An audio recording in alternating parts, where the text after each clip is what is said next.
সঙ্গ নাই। তাহলে এই যে 13টা অপসম্প্রদায়, যারা ভক্তি, যদিও আমাদের মধ্যে তিলক সবকিছু, কিন্তু তাদের মধ্যে অপসম্প্রদায়ের কথা বলা হয়েছে, কারণ এটা সম্প্রদায় বিহীন। বৈষ্ণবের যে 4টি শুদ্ধ সম্প্রদায় আছে, পদ্ম পুরাণে তার উল্লেখ করছেন যে সম্প্রদায় বিহীনা মন্ত্রাস্তে বিফলমতা। এই 4টি বিষ্ণু শুদ্ধ সম্প্রদায় কি কি? শ্রী ব্রহ্ম রুদ্র সনক ক্ষিতি পাবনা, এরা যে ক্ষিতিকে পাবন করে।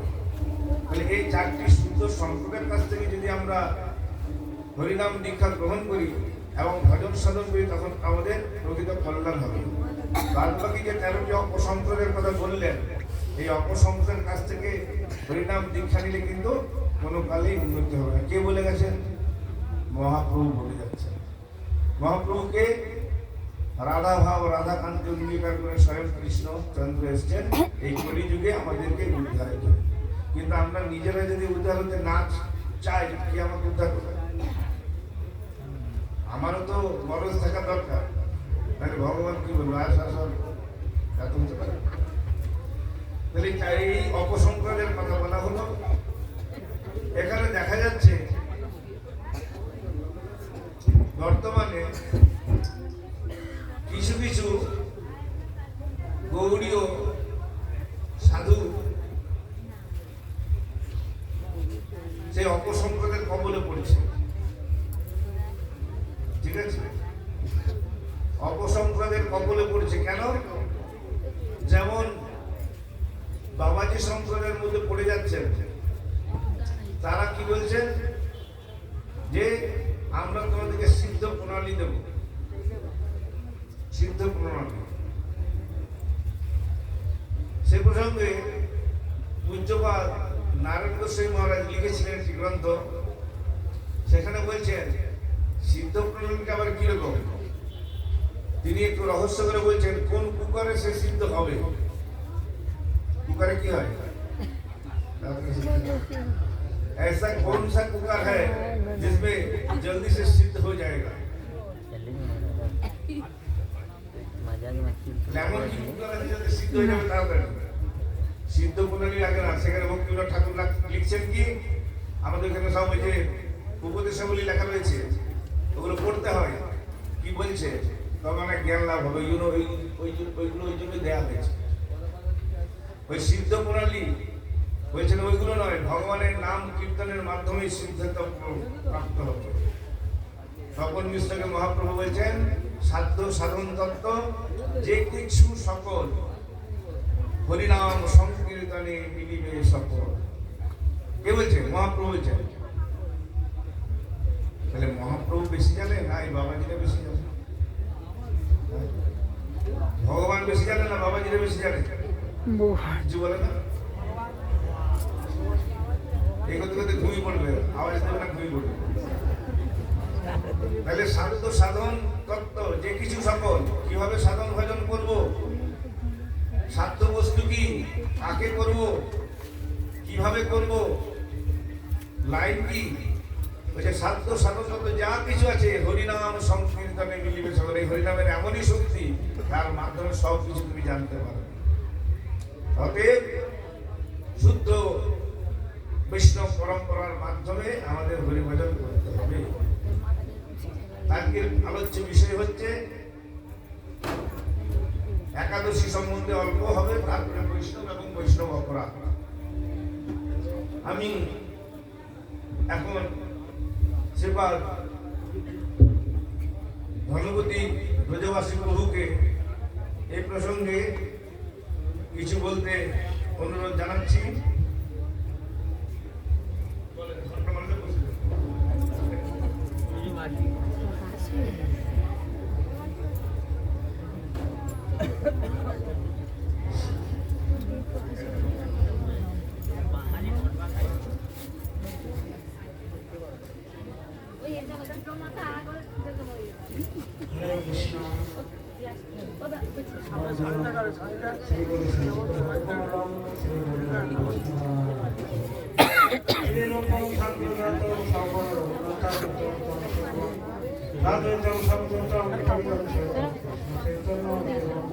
श्री राधा कृष्ण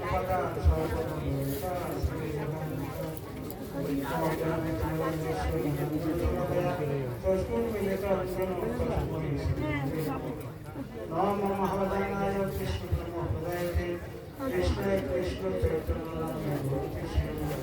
হে কৃষ্ণ করুণাসিন্ধু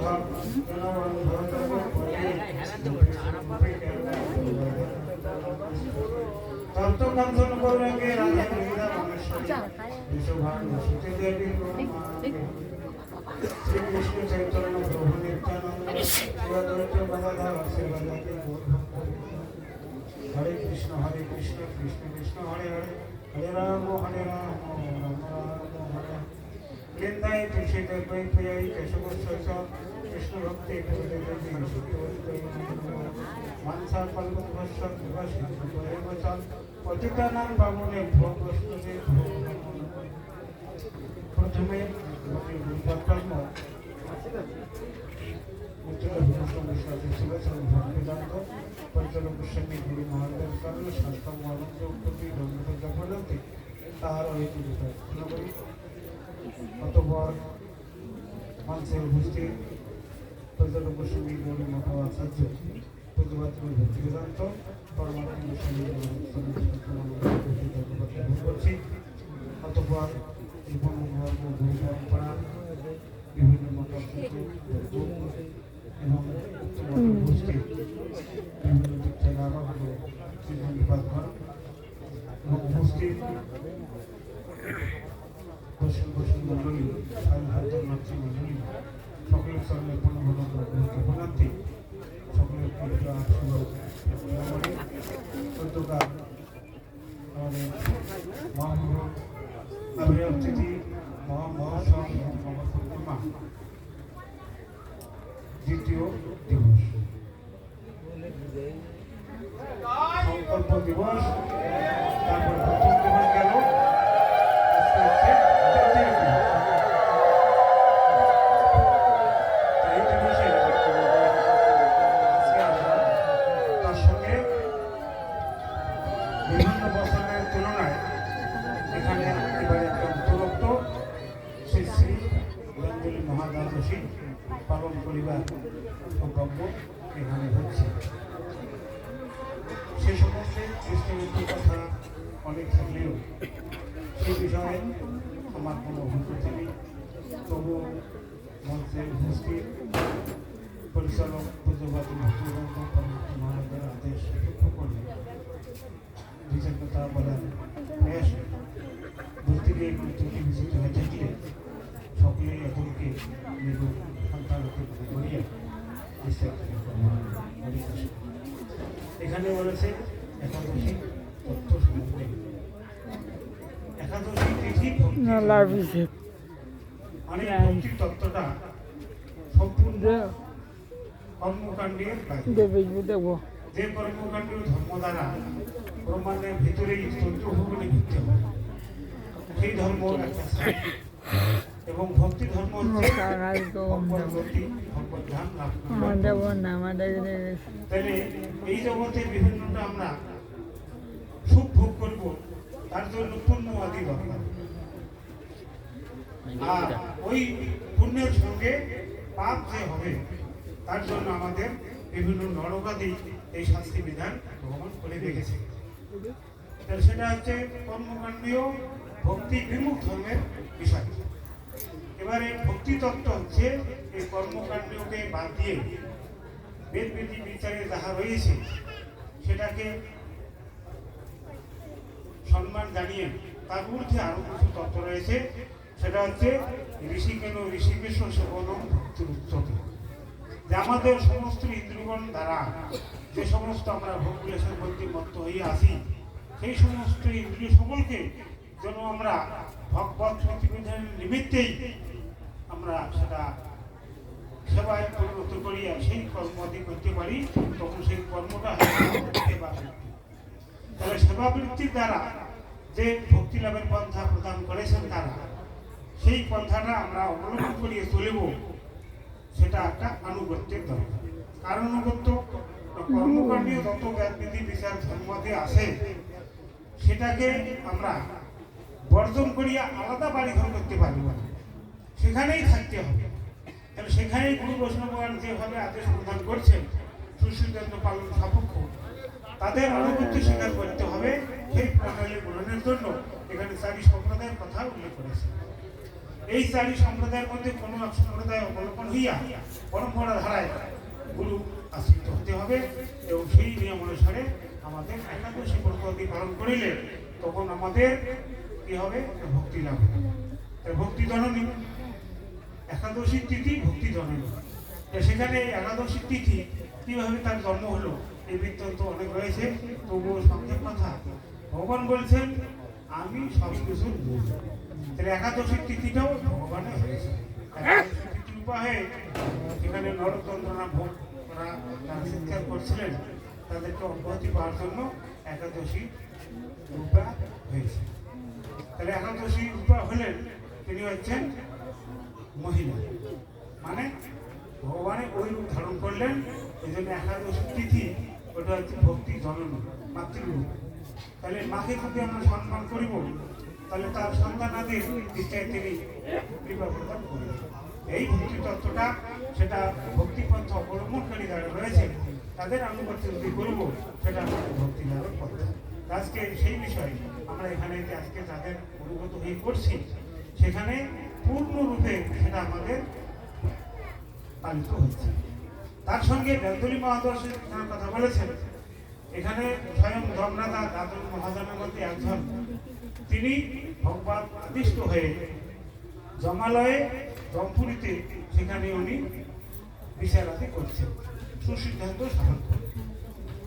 সেখানে জগন্নাথ যেটা এখানে বলেছেন, চিত্রগুপ্তকে বলছেন যে যাহারা বিভিন্ন পুণ্যবাদী ধর্ম করেন, একাদশী করিলে পুণ্য হয়, তাহলে কর্মকাণ্ড আন্ডারে করিলে পুণ্য হয়, আর শুদ্ধ বৈষ্ণব আন্ডারে করিলে তখন স্বীকৃতি লাভ হয়।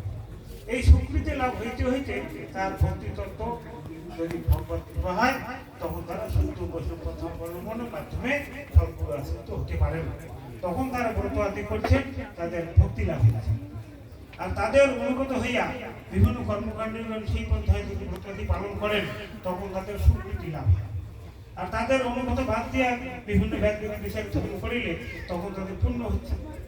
তাহলে পূর্ণদের ক্ষেত্রে এখানে বলেছেন জমরাদা, যাহারা এই বিভিন্ন ব্রতবাদী পালন করিয়া বিভিন্নভাবে পূর্ণ অর্জন করেছেন, তাহারা যদি এই বেঙ্গলি মহাদাদর্শকে করিয়া একাদশী ব্রত করার মাধ্যমে সেটাই তারা সুসিদ্ধান্ত মনে করেন, তাহলে এরকম একাদশী বা বিভিন্ন পূর্ণ পালনকারী ব্যক্তি সে আমার বিচারের অধীনস্থ হয়ে গেল। তা এনার পূর্বকৃত যত পুণ্য আছে সবগুলো তুমি মুছিল। তাহলে যখনই মুছিল, আমরা স্কুল কলেজে দেখি মাস্টার মহাশয় বা শিক্ষক দাতা ব্ল্যাকবোর্ডে অনেক কিছু চক দিয়ে লেখে।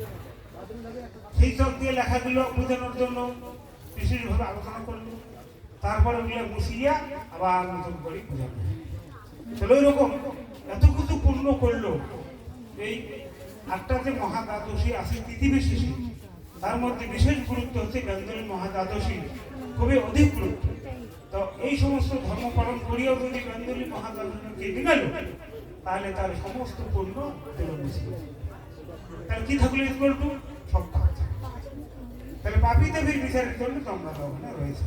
তাহলে আমরা কি করবো? এখন জমালয়ে গিয়া সেই বিচারের অধীন হবো।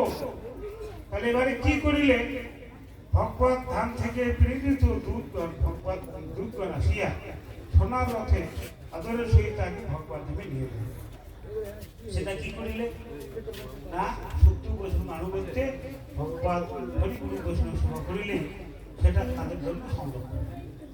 আর যদি আমরা হরিগুরু বৈষ্ণব বিমুখ হইয়া যাহা কিছু ধর্ম করিব, বৈষ্ণব দেখিয়া দেবা তীর্থে যায়, আর সেই তীর্থ ওই পাপীকে দেখিয়া দূষিত হয়ে যায়।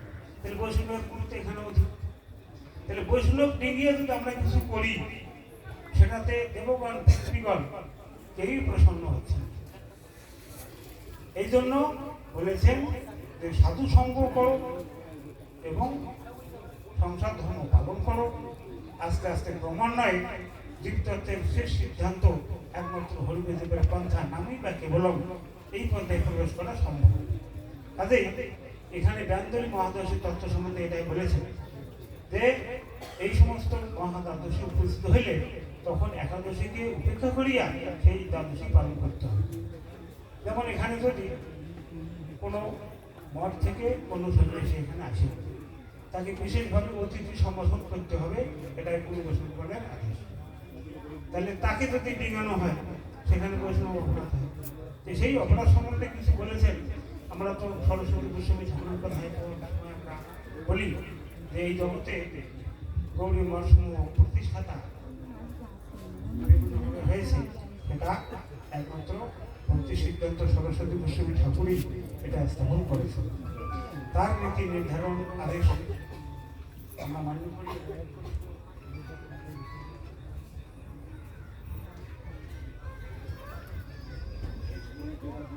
আমরা পালন করে থাকি।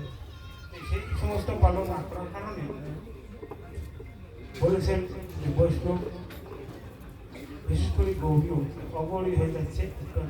বললেন গৌরীও অগৌরী কীভাবে হয়? যে সমস্ত অপসম্প্রদায় রয়েছে তাদের সঙ্গে বিভিন্নভাবে তাদেরকে ভোগ করার জন্য বলতে গেলে এখানে ভোগ, তাহলে